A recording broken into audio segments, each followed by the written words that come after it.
ఎన్టీఆర్ జిల్లా తిరువురు టౌన్ పట్టణంలోని రేగిచెట్టు సెంటర్లో వంగవీటి మోహనరంగ వర్ధంతి సందర్భంగా ఆయన విగ్రహానికి రాధారంగ మిత్ర మండలి సభ్యులు పూలమాలలు వేసి నివాళులర్పించారు. ఈ సందర్భంగా పలువురు నేతలు మాట్లాడుతూ వంగవీటి మోహనరంగ ప్రాంతాలు, కులాలు, పార్టీలకు అతీతంగా అందరూ ఆరాధించే వ్యక్తి అని కొనియాడారు. ఆయన భౌతికంగా దూరమైన ప్రజల గుండెల్లో చిరస్మరణీయంగా మిగిలారని గుర్తు చేశారు. వంగవీటి మోహనరంగాన్ని స్ఫూర్తిగా తీసుకుని భవిష్యత్తు తరాలు కూడా అనేక సేవా కార్యక్రమాలు చేస్తున్నారన్నారు.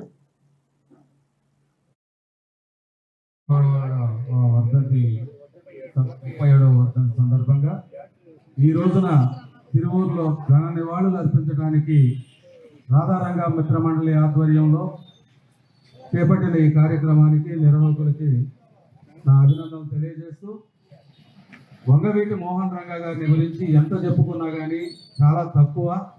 ఆయన ఒక చరిత్ర సృష్టించినటువంటి ఆంధ్రప్రదేశ్ రాజకీయ చరిత్రలోనే ఒక అగ్రగామి నాయకుడిగా వెలుగుతున్నటువంటి సమయంలో విజయవాడ లాంటి రౌడీయిజానికి మారు పేరు అని చెప్పి అట్టడుగు వర్గాలని అణిచివేస్తున్నటువంటి ఉన్నత వర్గాల యొక్క దోపిడీకి, అణిచివేతకి ఎదురొట్టి నిలిచి బడుగు బలహీన వర్గాల ఆశాజ్యోతిగా పేరుగాంచి రాష్ట్ర రాజకీయాల్లో ఒక పెను సంచలనంగా మారుతున్నటువంటి తరుణంలో కొన్ని అసాంఘిక శక్తులు ఆయన ఉంటే వాళ్ళ యొక్క మనుగడ కొనసాగట్లేదు అని చెప్పి ఆయన్ని ఏ విధంగానైనా తుదిపట్టించాలని చెప్పి గజవాడ అంటే ముందుగా గుర్తొచ్చేది రెండు పేర్లు. ఒకటి కొండ మీద కనకదుర్గమ్మ అమ్మవారు, కొండ కింద వంగవీటి మోహన రంగ గారు. ఆయన 37 సంవత్సరాల క్రితం హత్యగావించబడ్డారు.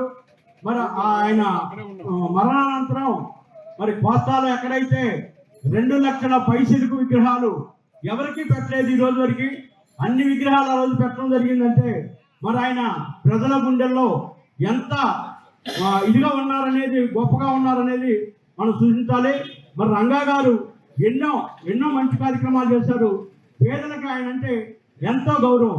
పేదలకి ఆయన ఇది లేదు అని చెప్పలేదు, వెళ్ళి అన్నా నాకు ఇది కావాలి అంటే, పెళ్ళిందంటే మంగళసూత్రం దగ్గర నుంచి, సరుకుల దగ్గర నుంచి ఆయన ఇప్పించేవాడు. అలాంటి మహోన్నతమైన వ్యక్తి ఈరోజు మన మధ్య లేడు. అతను కాపు కులంలో పుట్టడం మనందరికీ గర్వకారణం. ఆయన కాపుడికే కాదు, 30వ వర్ధంతి